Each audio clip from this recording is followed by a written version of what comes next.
Η δημοκρατία αποδεικνύονταν για άλλη μια φορά, ελπίζω η τελευταία, ανίκανη να υπερασπίσει τον εαυτό της. Πάντως, το βράδυ της 23 Απριλίου 1967, η ζωή συνέχισε τον κανονικό της ρυθμό.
Μπορεί να είναι τυχεροί σας που το ξέρετε. Βαγγέλη, άσε τους ανθρώπους να φύγουν, χόρτα μας σε πια.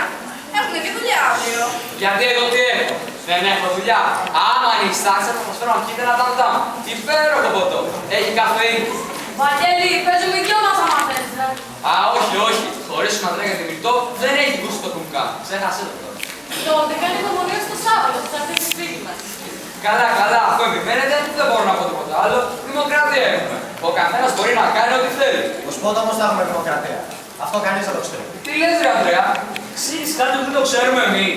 Πολλά ακούγονται Βαγγέλη.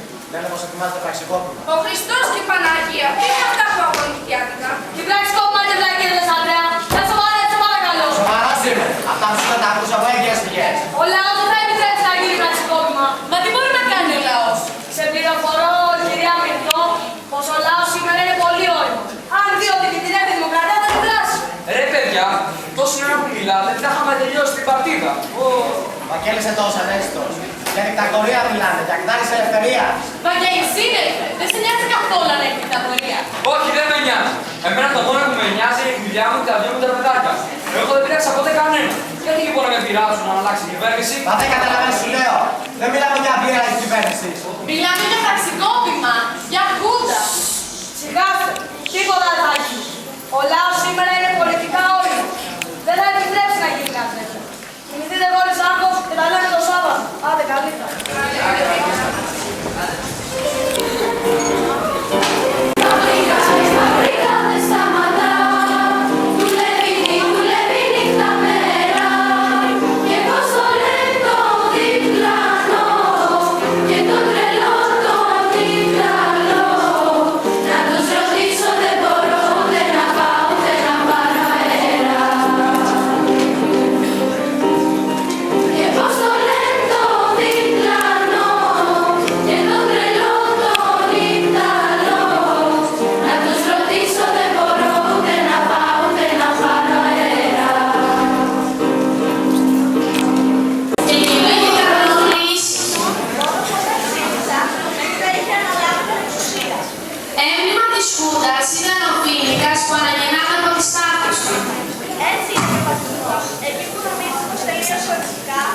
Ξαφνικά επανεμφανίζεται κυριαρχή και γεμίσει με αίμα τις σελίδες της ιστορίας. Γι' αυτό οι πολίτες πρέπει να επαγρυπνούν. Να μην μένουν αδιάφοροι. Να μην λένε εμένα τι να υπάρχει, εγώ κοιτάζω τη δουλειά μου. Αυτό θέλει ο φασισμός. Αδιάφορους ανθρώπους που κοιτάζουν τη δουλειά του. Σαν τον κύριο Βαγγέλη και την κυρία Αφροδίτη.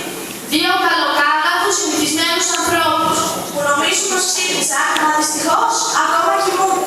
Τον ύπνο του δικαίου.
Κάτι έχουν τα μάτια μου. Φαίνεται ένα οδηγίστα. Τι έχουν τα μάτια σου? Να, πριν από λίγο, κοίταξε το παράθυρο και μου φάνηκε πως ήταν να περνάει ένα τάξ. Αχ, Βαγγέλη μου, δεν είναι η λίστα. Το ποτό είναι. Ήπιες πολύ χθες το βράδυ. Υπερβολές, ρε γυναίκα. Ποιο πουδιάκια κιόλα, κιόλα. Τι δύο καλέ, 4 ήπιες. Τα μέτραγα εγώ, αλλά είχε χάρη που με κόσμο και δεν ήθελα να σου κάνω και σκηνή. Τέλος πάντων, ρε γυναίκα. Ετοίμασε μου και έναν καφέ, πιάσε τα πολλά λόγια. Βάλε και λίγη μουσική στο ράδιο να ακούσουμε. Α, δεν έχει μουσική. Άνοιξα προηγουμένως το ραδιόφωνο και έπαιζε μόνο εμβατήριο. Μήπως είναι καμία γιορτή? Τι γιορτή, ρε γυναίκα. 21 Απριλίου έχουμε. Ξέρεις εσύ κανέναν Άγιο να γιορτάζει τέτοια μέρα? Ξέρω, πολύ μυστήριο. Πάρα πολύ μυστήριο. Γείτονες, ανοίξτε! Ανοίξτε, γονέα! Ο Παναγιώτης πρέπει να είναι. Άνοιξε. Τα μάθατε! Σήμερα συνέβη κάτι πολύ σημαντικό. Κάτι που θα αλλάξει το ρου της σύγχρονης ελληνικής ιστορίας. Τι έγινε, ρε Παναγιώτη? Συμφώνησαν επιτέλους ο Παπανδρέου με τον Μητσοτάκη. Δεν είναι όλα για αστεία, Βαγγέλη. Η Ελλάδα σήμερα ανοίγει νέο κεφάλαιο. Μα καλά, θα μας πεις επιτέλους τι έγινε? Επανάσταση. Επανάσταση, μωρέ.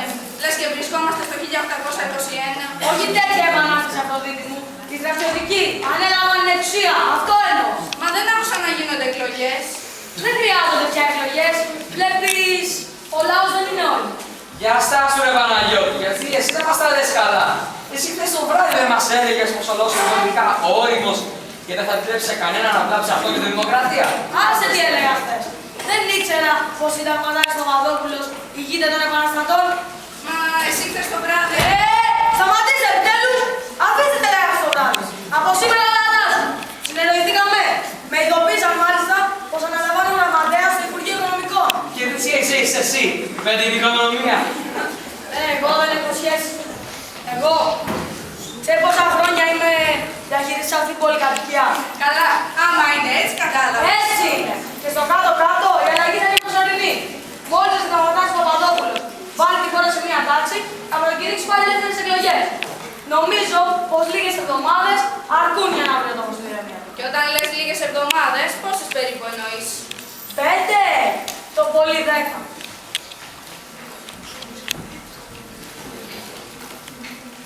Φοβάμαι τους ανθρώπους που για 7 χρόνια κάναν πως δεν είχαν πάρει χαμπάρι και μια ωραία πρωία, μεσούντος κάποιου Ιουλίου, βγήκαν στις πλατείες με σημαίακια, κραυγάζοντας «Δώστε τη χούντα στο λαό». Φοβάμαι τους ανθρώπους που με καταλερωμένη τη φωλιά πασχίζουν τώρα να βρουν λεκέδες στη δική σου. Φοβάμαι τους ανθρώπους που σου κλείναν την πόρτα, μη τυχόν και τους δώσεις κουπόνια. Και τώρα τους βλέπεις στο Πολυτεχνείο να καταθέτουν γαρίφαλα και να δακρύζουν. Φοβάμαι τους ανθρώπους που γέμισαν τις ταβέρνες και τάσπαζαν στα μπουζούκια κάθε βράδυ και τώρα τα ξανασπάζουν όταν τους πιάνει το μεράκι της φαραντούρη και έχουν και απόψεις. Φοβάμαι τους ανθρώπους που όταν σε συναντούσαν άλλαζαν πεζοδρόμιο και τώρα σε λιδωρούν. Γιατί λέει, δεν βαδίζεις στον ίσιο δρόμο. Φοβάμαι. Φοβάμαι πολλούς ανθρώπους. Φέτος φοβήθηκα ακόμα περισσότερο.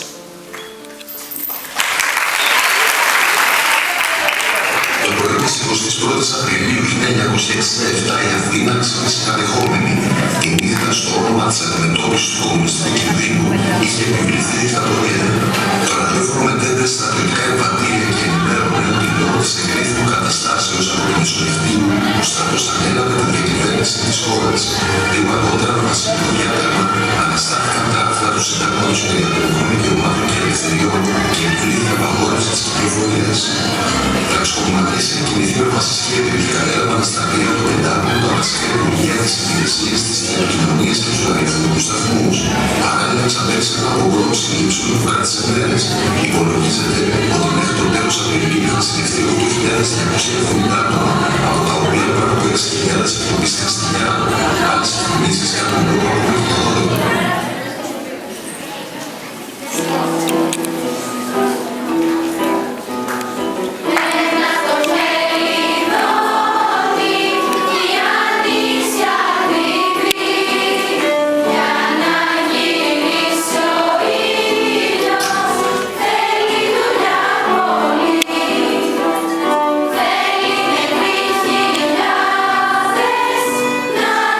Στους τρόπους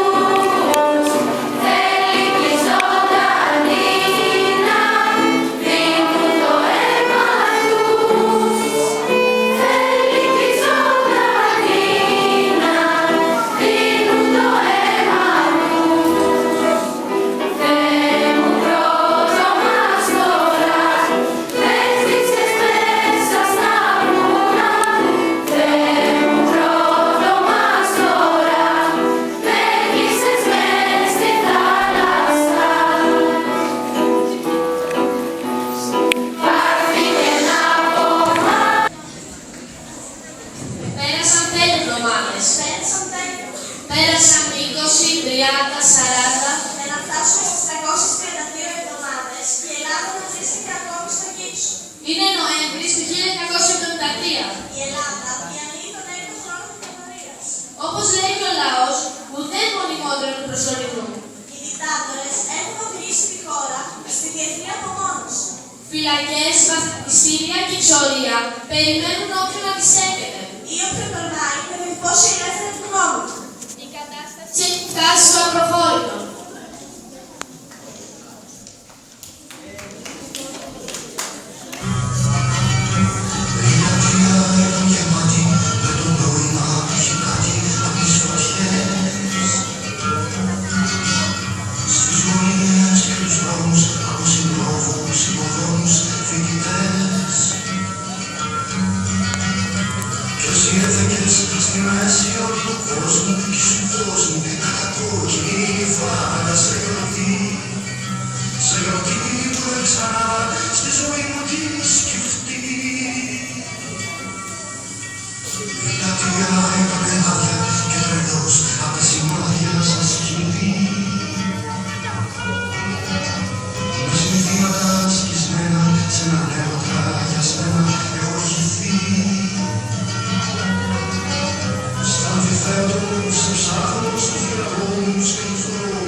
Ζητούν την πτώση της Χούντας και ελεύθερες εκλογές. Γρήγορα μαζεύονται σε πληρώνες,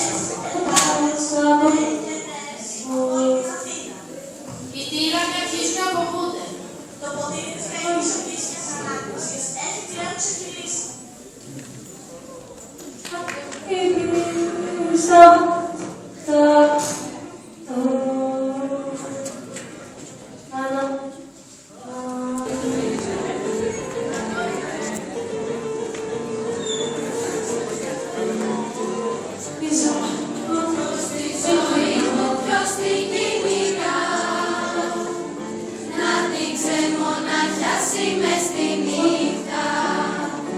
Ουρλιάζουν και σφυρίζουν φορτηγά.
θα νοιαστούν όσο έχουν τα παιδιά τους εκεί.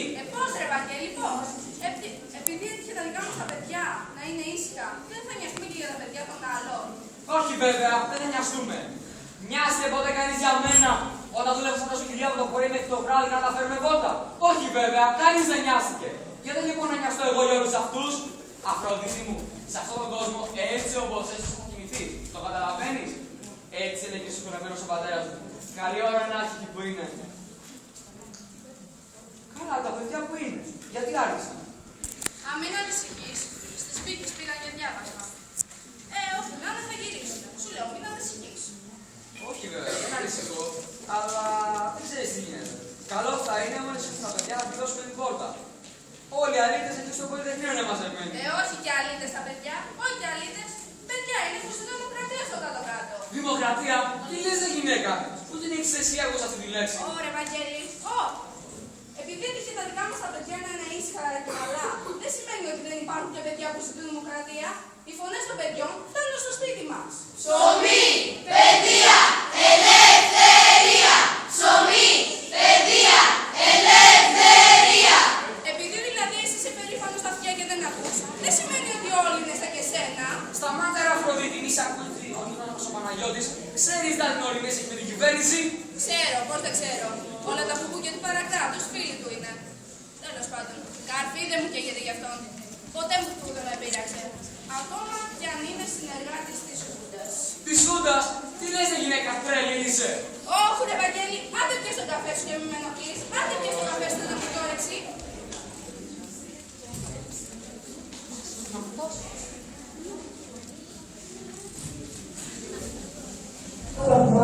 Των ελεύθερων αγωνιζόμενων φοιτητών, των ελεύθερων αγωνιζόμενων Ελλήνων, εκπρόσωπος του Συνδικαλιστικού Εκπροσώπου, μεταδίδονται μήνυμα στην παράδοση των εκπροσώπων του λαού των μεγάλων που έφερε στην Αθήνα την απαραγωγή της δεκάδας της Κυρκού προς τους φοιτητές του εργαζόμενου που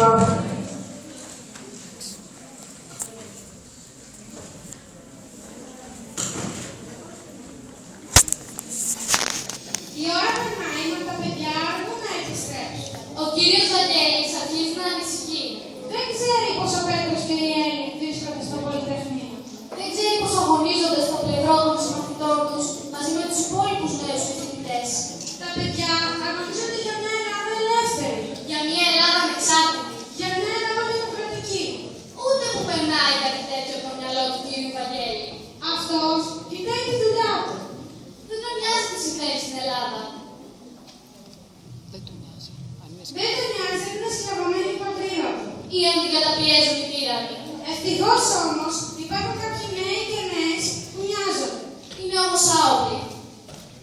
Έτσι, όταν το τάξη παραπατάει την πύλη του Πολυτεχνείου και μπαίνει μέσα, οι νέες και οι νέοι τρέχουν να σωθούν. Προσπαθούν να γλιτώσουν από τις σφαίρες των στρατιωτών. Θέλουν να αποφύγουν τη σύλληψη και τα βασανιστήρια.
διαμαρτυρηθούμε ενάντια στη Χούντα. Ρε, αν το μάθει ο πατέρας σας, τι θα γίνει? Τι γίνεται, γυναίκα, γιατί τέτοια φασαρία? Παιδιά, γυρίσατε. Τι πάθετε, μήπως είχατε κανένα δίκημα? Όχι, πατέρα, δεν είχαμε κανένα ατύχημα. Στο Πολυτεχνείο ήμασταν. Στο Πολυτεχνείο, δεν σας είπα να μην πάτε εκεί. Αχ, συμφορά μου, τι έπαθα. Τα δυο μου τα παιδιά, τα βλαστάκια μου, τα μεγάλωσα με κόπους και θυσίες. Αχ, τι μου κάνατε παλιότερα. Τέλος πάντων, σας συγχωρώ, αλλά να υποσχεθείτε πως δεν θα το ξανακάνετε ποτέ. Πατέρα, γιατί μας συγχωρείς, εμείς δεν σου ζητήσαμε συγγνώμη. Σκοπό δεν είχατε. Όχι βέβαια, δεν κάναμε κάτι κακό. Δεν κάνατε κάτι κακό. Δηλαδή δεν είναι κακό που πήγατε στο Πολυτεχνείο και τους μαλλιάδες, τους εντυπώιδες, τους γεγέδες. Πήγαμε για να διαμαρτυρηθούμε ενάντια στην τυραννία. Πήγαμε γιατί δεν μπορούσαμε να υπομείνουμε άλλο πάρκο. Και δεν ήμασταν μόνοι μας. Όλοι οι νέοι της Αθήνας μαζί μας ήταν.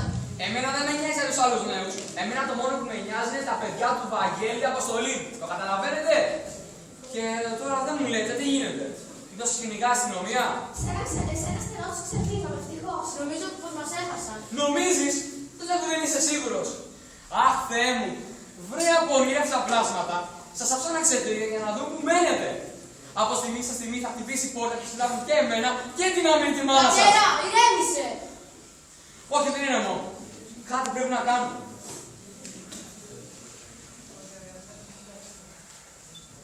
Α, το βρήκα. Θα φωνάξω τον γείτονα μας, τον Παναγιώτη. Αυτός θα μας βοηθήσει. Ρε Βαγγέλη, τρελός είσαι. Θα καταδώσετε εμείς τα παιδιά. Ο Παναγιώτης είναι καλός άνθρωπος. Θα δείξει κατανόηση. Συνεργάτης της Χούντας είναι. Θα μας στείλει για βασανιστήρια. Τώρα υπερβολές. Η Χούντα, η κυβέρνηση θέλω να πω, δεν κάνει βασανιστήρια. Ούτε σκότωσε ποτέ κανένα. Θυμάσαι το συμμαθητικό διομηδικό μηνό. Α, ναι, ο Διομήδης. Πάρα πολύ καλό παιδί ο Διομήδης. Αποκλείεται να ήταν μαζί σας. Το σκότωσαν σήμερα το πρωί έξω από το Πολυτεχνείο. Την ώρα που μετέφερε τραυματίες. Το πυροβόλησαν στην καρδιά. Δεν σας πιστεύω. Στα χέρια μου ξεψύχησε. Το αίμα πριν μείνει ακόμα στο πουκάμισό μου. Μα για ποιο λόγο? Μήπως είχε ανακατευτεί για αυτός με τα πολιτικά? Και επειδή είχε ανακατευτεί, ήταν λόγος να σκοτώσουν. Δεν ξέρω, ρε παιδιά. Τι να πω. Να ακούτε τον πατέρα. Να ακούτε τον πατέρα. Παιδιά, να ακούτε τον πατέρα σας. Πόσες φορές σας έχω πει, μην ανακατεύεστε. Τι σας νοιάζει εσάς? Εσείς θα βάλετε αυτή την τρύπα. Αν δεν το μείνεις και τούτο σήμερα τη δουλειά του, θα ζούσε. Ξέρεις πόσοι σκοτώθηκαν σήμερα που δεν είχαν ανακατευτεί καθόλου. Ένα κορίτσι 17 ετών, η Βασιλική Βεγιάρη, πυροβολήθηκε στο κεφάλι ενώ βρισκόταν στην ταράτσα του σπιτιού της. Δεν τους είχε πειράξει τίποτα. Ούτε καν είχαν ανακατευτεί με τα πολιτικά. Και τότε, τι να πω τώρα. Γιατί τους σκότωσαν? Γιατί τη σκότωσε? Γιατί ήθελαν απλούστατα να τρομοκρατήσουν τον κόσμο. Μέχρι και μικρά παιδιά σκότωσαν. Μα είναι δυνατόν? Φυσικά και είναι.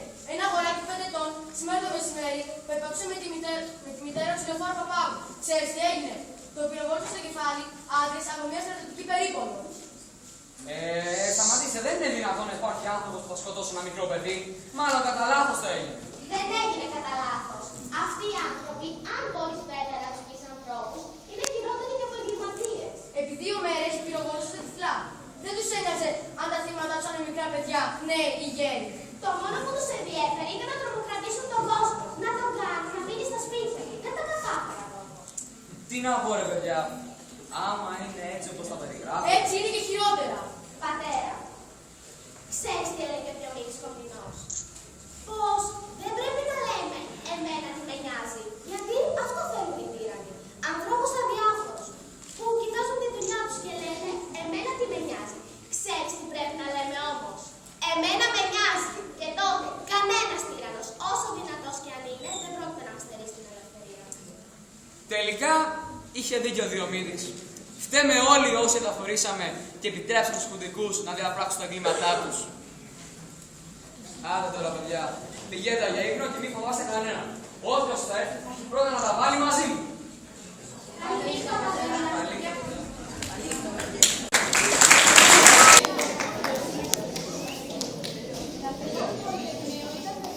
Δυνατά. Ανάμεσα στους μαθητές, όπως ο Διονύσης Κομινός, ο Αλέξανδρος Σταθήνας. Ανοίξτε τα.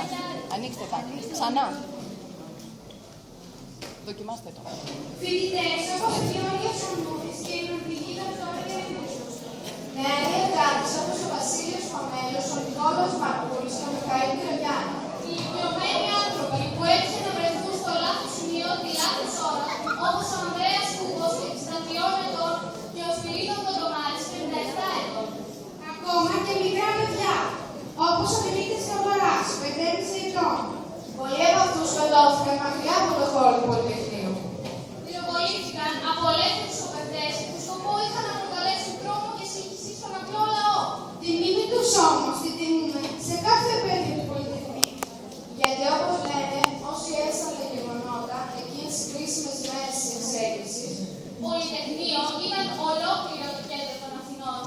Τα εγκλήματα των χουντικών νόμων σου δεν τελείωσαν με τη γύριση της εξέγερσης.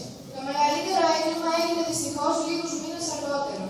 7 χρόνια μετά το πραξικόπημα της 21ης Απριλίου, το έργο των χουντικών ολοκληρώθηκε. Με τη μεγαλύτερη ελληνική τραγωδία μετά το 1922. Ήταν το αποτυχημένο πραξικόπημα στην Κύπρο και η κατάρριψη ενός μεγάλου τμήματος του μαρτυρικού νησιού του Τούρκου. Για την προδοσία της Κύπρου ευθύνεται όχι η χούντα του Παπαδόπουλου, αλλά μια άλλη χούντα, αυτή του Ιωαννίδη. Έπειτα από ένα τόσο τραγικό γεγονός, το καθεστώς προς εσύ λαϊκή οδηγήκατε.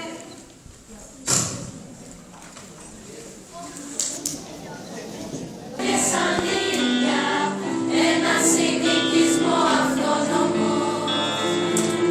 Αυτοί που ψάχνουν για διαμάντια στα σκουπίδια και στον υπόνομο.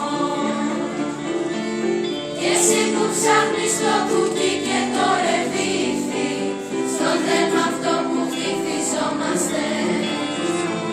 Φτιάξε μαζί τους το δικό σου παραμύθι, γιατί χανόμαστε. Μες στο δικό σου παραμύθι ξαναβρες το ξεχασμένο μονοπάτι σου. Και ξαναχάς το ξαναβρες το ξαναπες το τραγουδάκι σου. Μες στο δικό σου παραμύθι ξαναβρες το ξεχασμένο μονοπάτι σου. Και ξαναχάς το ξαναβρες το ξαναπες το τραγουδάκι σου. Σε ελευθερώνω την ωραία πεταλούδα από τη σφραγισμένη γυαλά της. Να σου δανείσει τα φτερά της τα βελούδα και τα μεγάλα της. Γιατί να ψάχνεις 30 φύλλα στα στήθη, αυτό που χάμω τα πέταξανε.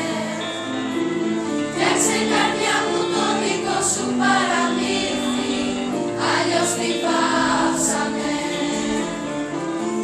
Μες στο δικό σου παραμύθι ξαναβρες το ξεχασμένο μονοπάτι σου. Και ξαναχάς το ξαναβρες το ξαναπες το τραγουδάκι σου. Μες στο δικό σου παραμύθι ξαναβρες το ξεχασμένο μονοπάτι σου. Και ξαναχάς το ξαναβρες το ξαναπες το τραγουδάκι σου.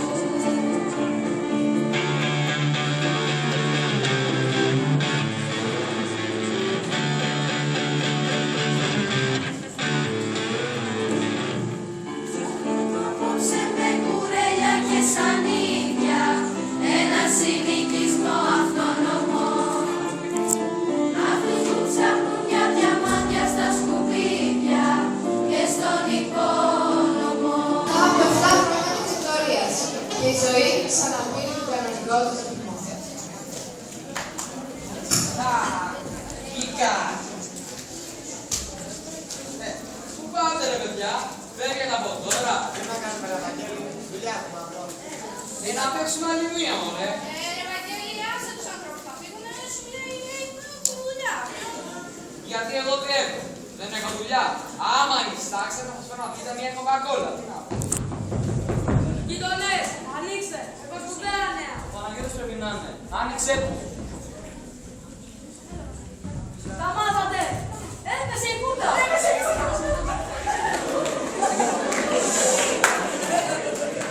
Καλά και εσύ τα Παναγιώτη γιατί πανηγύρι. Μόνο τα άσχολα. Σου λέω έπεσε η κούτα, έπεσε αλητήραν. Μέση δεν την έλεγες κούτα. Εσύ την έλεγες επανάσταση. Εγώ. Μα είναι δυνατόν. Ναι ρε Παναγιώτη, αυτό μόνο το διαβεβαιώσω και εγώ. Τι και έχουν να τριασυμιχτώ. Καλά, στην αρχή ίσως ναι. Μα όταν κατάλαβα τι κουμάσια είναι, άλλαξε στάση. Παναγιώτη δεν μας τα πεις. Λίγα λόγια, σε παρακαλώ. Εμένα η κούτα με δείξε το Υπουργείο που δούλευα. Σε δείξε η κούτα του Ιωαννίδη και ήσουν υπέροχη σκότω του Παπαδόπουλου. Με παρεξηγήσατε ρε παιδιά. Εγώ έκανα πως δούλευα για την κούτα του Παπαδόπουλου. Μα στην ουσία ήθελα να υπονομεύσω τον Χριστό. Κάτσε ρε Παναγιώτη.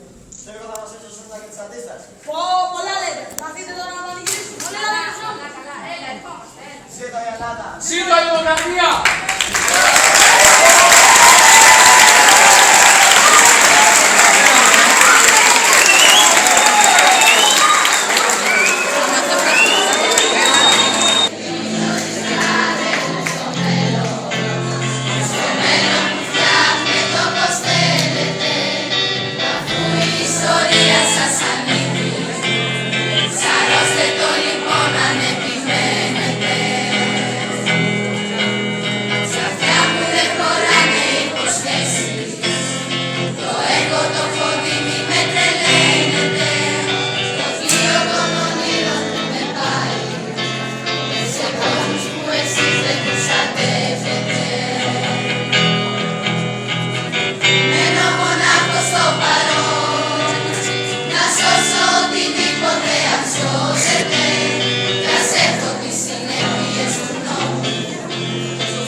Συνέπειες του νόμου, συνένω πως το φόνο δεν θα με έχετε. Μένω μονάχος στο